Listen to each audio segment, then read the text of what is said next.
Hey guys, it's TF now. Welcome back to the channel. Today we're doing another action figure review. This is going to be of the Marvel Legends series Walgreens exclusive Marvel's Jigsaw. Say it ain't so. A Walgreens exclusive Marvel Legends that's actually easy to find. Whoa, that's crazy. But okay, without me being facetious, a lot of the time, at least for me, Marvel Legends and Star Wars The Black Series Walgreens exclusives have been getting really difficult to find in the local area. So it's been disappointing to find those lately, but this one did drop online like over a week ago, maybe 2 weeks at this point.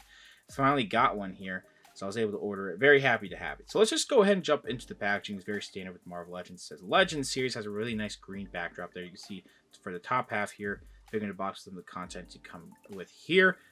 Then you do have the bottom half of this, say Marvel Supervillains, as well as Marvel's Jigsaw, very similar to when we had Baron Zemo, the comic version, a while ago. We do also have the warning choking hazard as well as Aegis 4 up on the top flap here. On this side, which is going to be reflected on the other side, it has really cool artwork of Jigsaw that looks really sick. On the back here, you get to see that artwork in full there. You do have, when we zoom in a little bit, it does say on the right, Marvel's Jigsaw, a multilingual read-up, as well as Marvel Legends here in the top right. Bottom half here just goes over some multilingual warnings, as well as the Marvel and Hasbro logos. And then the bottom here, a barcode in case you need it. Let's go ahead and get this figure out of the packaging. Here is Jigsaw out of the packaging, and I'm having a lot more fun with this figure than I thought I was going to have. This is a really awesome figure that comes with a lot of stuff. So let's go ahead and take a look at the accessories that he comes with.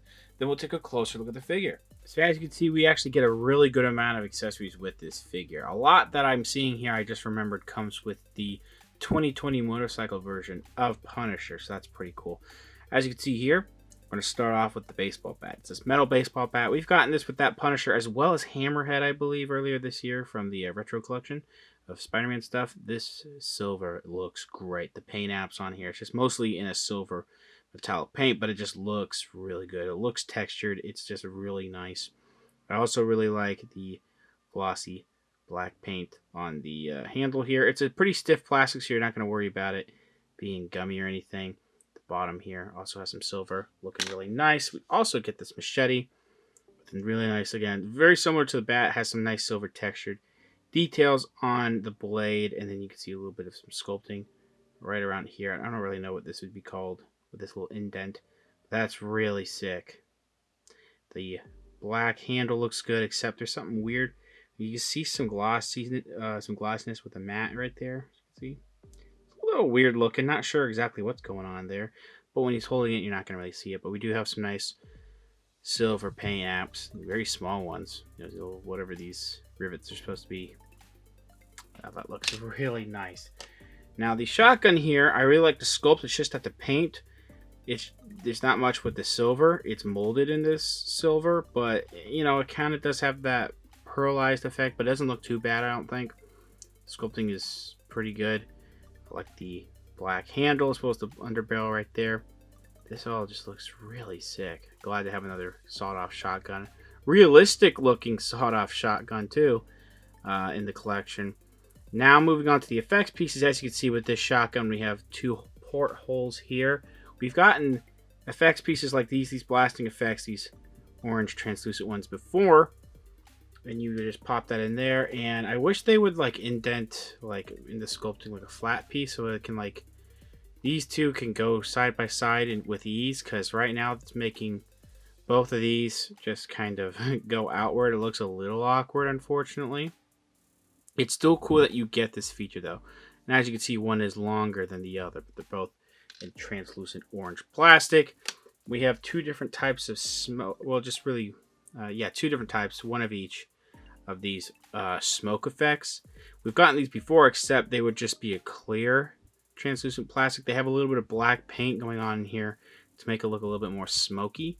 I really dig that, and you're not going to have a problem with these getting in the way at all, since they're so thin, as well as they just go everywhere. You can maneuver them around to where they don't hit each other. So that's really sick. I really like that that's an option. Last but not least, we've gotten these before too.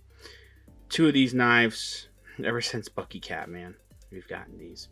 They still look good though. I'm going to talk about one real quick. Really nice silver paint. It's not just like gray plastic sometimes that they do. It's actually a silver paint app going on there.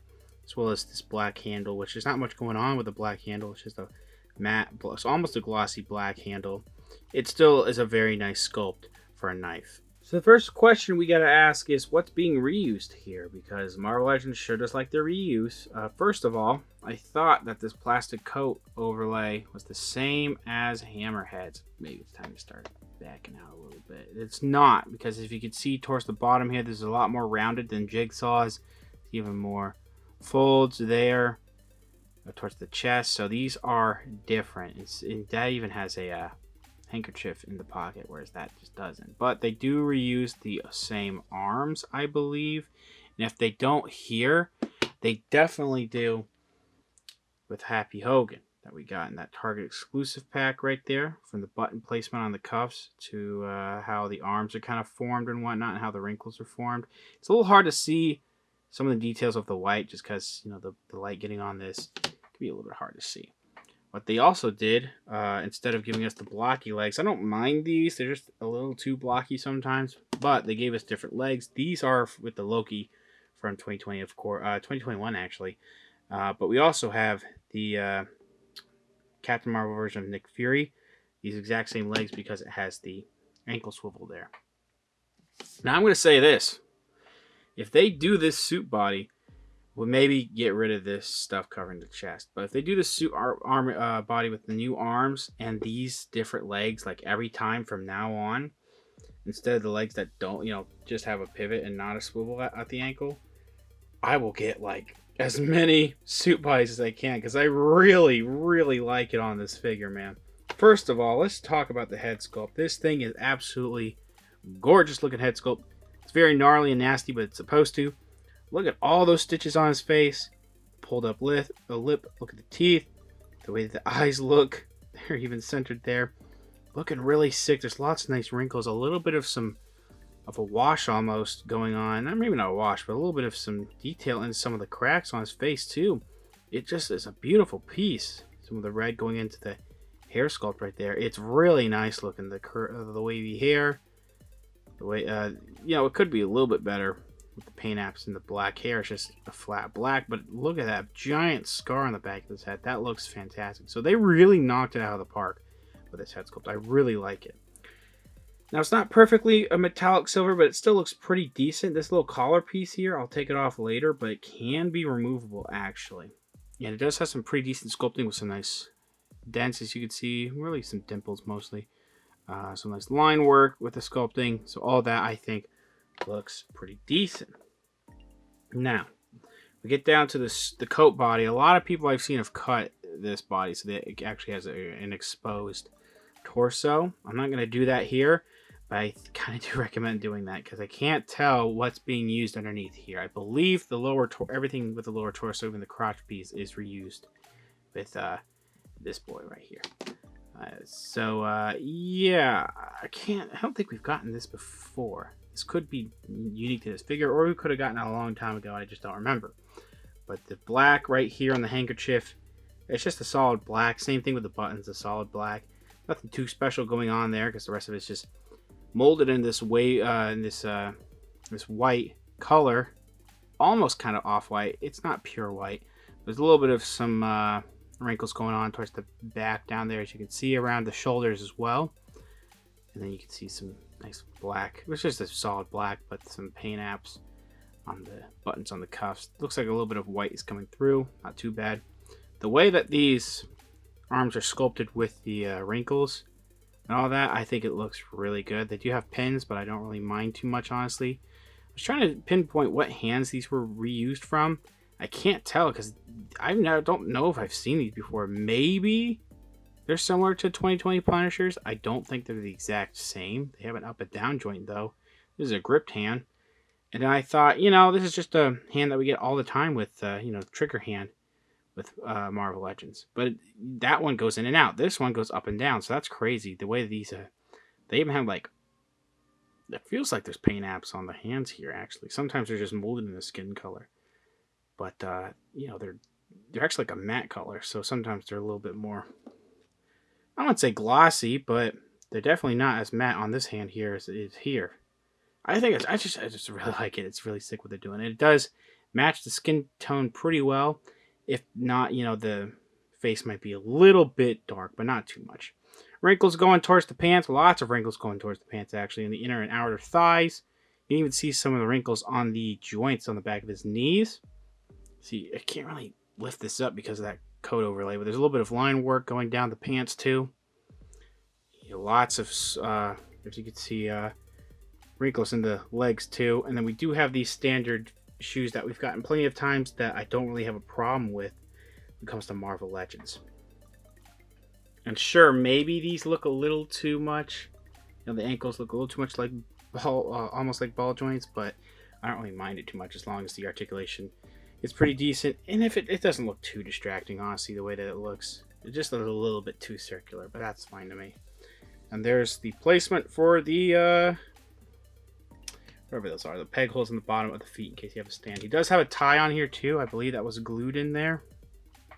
I believe it can be a separate piece. If you really wanted to, you probably could yank it out after cutting all this apart. I'm not doing any of that though.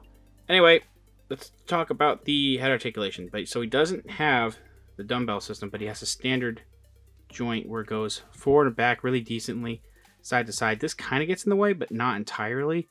It's just a little, you gotta mess with it a little bit. It still gets really decent range of motion up and down, side to side like I showed off. A little bit of a head pivot because of the space in the head. Arms go all the way around. They go in and out like so. Upper thigh swivel, upper arm swivel. Double jointed elbows. Could be a little bit of a better bend, but it's not too bad. Swivel at the wrist, and both hands do have the up and down like I talked about. Ab crunch is really hindered because of the plastic overlay, and that head just popped off there. So better late than never to go ahead and show you what it looks like without that on. That's not too bad with it off, honestly. So, I mean, you could just pop it back on and off if you wanted to. You do get the nice waist swivel, though. It looks like the tie is getting a little bit off-centered, unfortunately. Legs go forward like that. Back, not really at all. The splits go in and out and whatnot. Upper thigh swivel. We do get the double jointed knees. A little bit of a foot rotation right there. The downward motion is pretty decent. Upward could be a little bit better, but it's not bad. And then we have an ankle rocker. For size comparisons, I have a good number of suit body Marvel Legends here. He has the Nick Fury legs, which are a tiny bit longer than the normal suit body legs. So that and a combination of probably the head sculpt here is making him look just ever so slightly the tallest out of the bunch, if not the same height as Hammerhead. And then for basic size comparisons that I usually do on the left, we have Marvel Legends Black Suit Spider-Man on the right. We have the first ever version of Mandalorian from Star Wars The Black Series. Overall, I am very pleased with this figure. It's not perfect. It's mostly my biggest problem being the torso is being covered by that suit overlay. Again, I would recommend just cutting it if you don't mind having it a little bit more exposed and having that excess plastic cut off. But this is just a really nice looking piece. I like the use of combination parts that we have. I really like the arms. I like the legs here. Again, if they use this as a base for the suit body moving forward, I will gladly get more suit bodies, seriously. I also really like the head sculpt. It might be one of the best Marvel Legends head sculpts this year, if not in a very long time. Not that they're usually bad, but this is just out of the park. Just awesome. Almost speechless there. And it does have a really awesome array of accessories that are super fun to do any kind of posing with this figure. It's a little bit more expensive. It was about $25, maybe a little bit more if you're getting it from Walgreens website. Hopefully there's still some more up for order on their website, or you can find this at your local Walgreens. I will try to leave a link down in the description below if that order link is there. Thanks for watching. Please subscribe to the channel if you haven't already. Comment down below what you think about the figure, what you think about the review. Leave a like, share amongst your friends. Follow me on Instagram for more content over there, and I'll see you guys later.